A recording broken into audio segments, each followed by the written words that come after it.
चला नहीं, आप ये सही कह रहे हैं, ये सोचा नहीं था किसी ने। सोचा तो ये भी नहीं था कि जहां प्रधानमंत्री मोदी खुद एनसीपी को नेचुरली करप्ट पार्टी 70,000 करोड़ के घोटाले का आरोप लगाते हैं, उसके 3 दिन बाद आपके लिए कालीन भी बिछा दिया जाता है।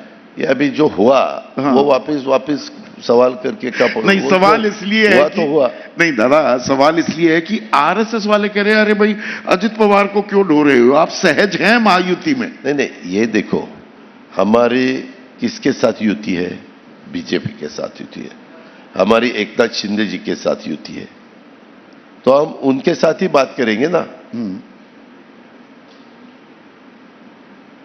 आपका आरएसएस से कोई लेना देना नहीं, वो जो कहते हैं उनकी विचारधारा है, उनका एक मिनट, मैंने बात की गवर्नमेंट में जाने के लिए, वो बीजेपी के लीडरों के साथ बात की, शिवसेना के भी 7 महीने तब बात नहीं की, खाली बीजेपी के साथ बात की और गवर्नमेंट में गया। बाद में मुझे पता चला कि एकनाथ शिंदे जी को भी बताया कि गवर्नमेंट ज्यादा स्टेबल होने के लिए अपने को तीनों को मिलकर गवर्नमेंट चलाना पड़ेगा, और उन्होंने भी हाँ की, और आपने देखा 2.5 साल गवर्नमेंट चलाया। 2.5 साल नहीं, मैं 1.5 साल, उन्होंने 2.5 साल चला। हाँ, आप 1.5 साल सरकार में, तब से आप उप मुख्यमंत्री भी हैं और आप फाइनेंस मिनिस्टर भी हैं। पैसा, खजाना, एलोकेशन, संसाधनों का बंटवारा, इसको लेकर आजकल बहुत अलग अलग तरह के बयान आते हैं कि किसका हक ज्यादा है, और चुनाव से पहले, लोकसभा चुनाव से पहले भी बहुत कुछ कहा गया, कौन मंगलसूत्र ले जाएगा, कौन अपना आरक्षण एक मुद्दा है, उस पर तो मैं बाद में आता हूं। संसाधनों का बंटवारा बतौर वित्त मंत्री आपकी राय क्या है, वो किस तरह से होना चाहिए, किसका हक पहला है संसाधनों पर? हम तीनों बैठते हैं, जब बजट पेश किया जाता है तो फाइनेंस मिनिस्टर, उनके डिपार्टमेंट के सब लोग बजट तैयार करते वक्त हम सीएम के साथ बात करते, डीसीएम के साथ बात करते। हमारे डीसीएम पहले 5 साल चीफ मिनिस्टर बने थे, मैं जब फाइनेंस मिनिस्टर नहीं था तो 1 साल वो भी फाइनेंस मिनिस्टर थे, तो उनको उसके बारे में पूरा पता है। चीफ मिनिस्टर भी एक अनुभवी लीडर है, एकनाथ शिंदे, सब मिलके कौन से क्या डिसीजन लेने हैं, कैसे डिसीजन लेने हैं, किसको कितना पैसा देना है, ये सब पहले हम बैठकर उसके में एक मत लाते हैं और फिर मैं बजट पेश कर देता हूँ। एक बड़ा और उसके ऊपर, उसमें मेरा बजट जब तैयार हो जाता है, उसके ऊपर मेरी साइन जब होती है एज अ फाइनेंस मिनिस्टर, उसके बाद देवेंद्र जी की साइन होती है, उसके बाद एकनाथ राव जी की साइन होती है। तो उनको कुछ चेंज करना हो तो वो कर सकते हैं ना, उनका अधिकार है, उसमें कोई ऐसी खलिश की बात नहीं, कोई बिल्कुल नहीं।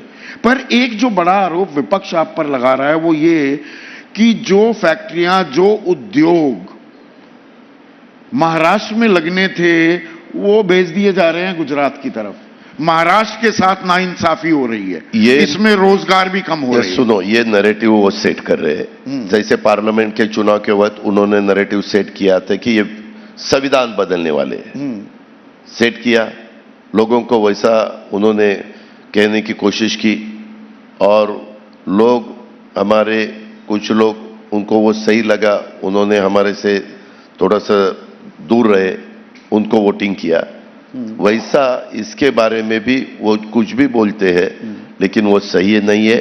आप देखो, देश में अभी सबसे ज्यादा इन्वेस्टमेंट, कल ही हमारे देवेंद्र जी का भी स्टेटमेंट आया है, ट्वीट किया है ऐसा कुछ, तो आज ही महाराष्ट्र नंबर 1 पे है। आप मीडिया चलाते, आप देखो, रिजल्ट तो आपके सामने रहेगा, महाराष्ट्र नंबर 1 पे है। बार बार महाराष्ट्र 4 पे है, 5 पे है, क्यों महाराष्ट्र को बदनाम कर रहे हैं?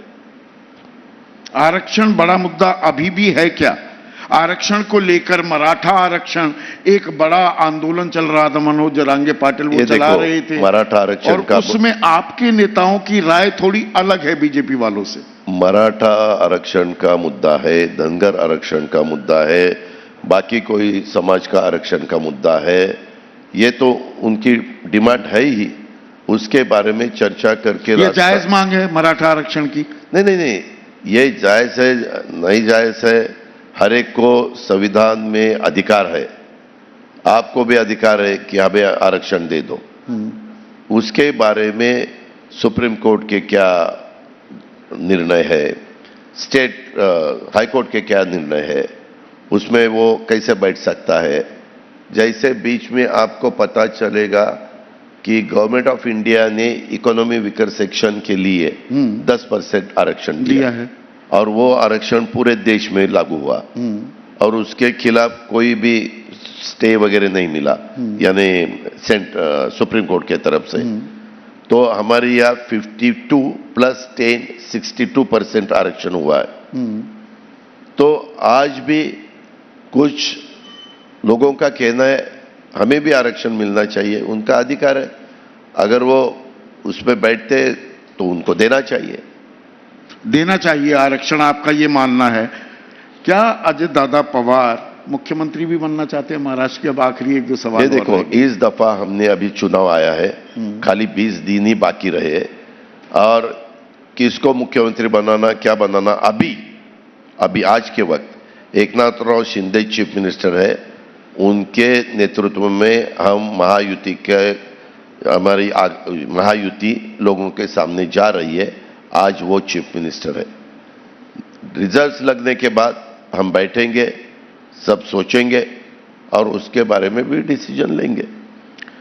बनना चाहते हैं कि नहीं, या परपेचुअली परमानेंटली उप मुख्यमंत्री बनने तक ही आपका रोल सीमित रह जाएगा? अभी मैं कितने भी बार आपने पूछा तो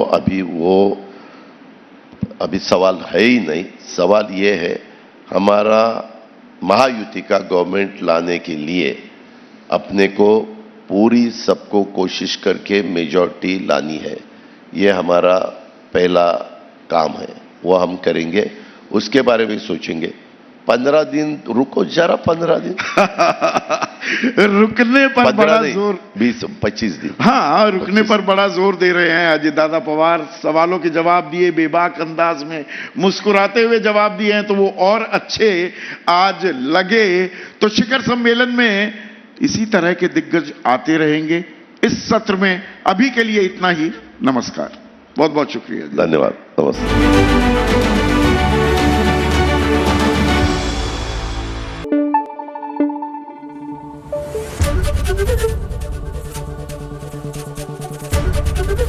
एबीपी न्यूज आपको रखे आगे।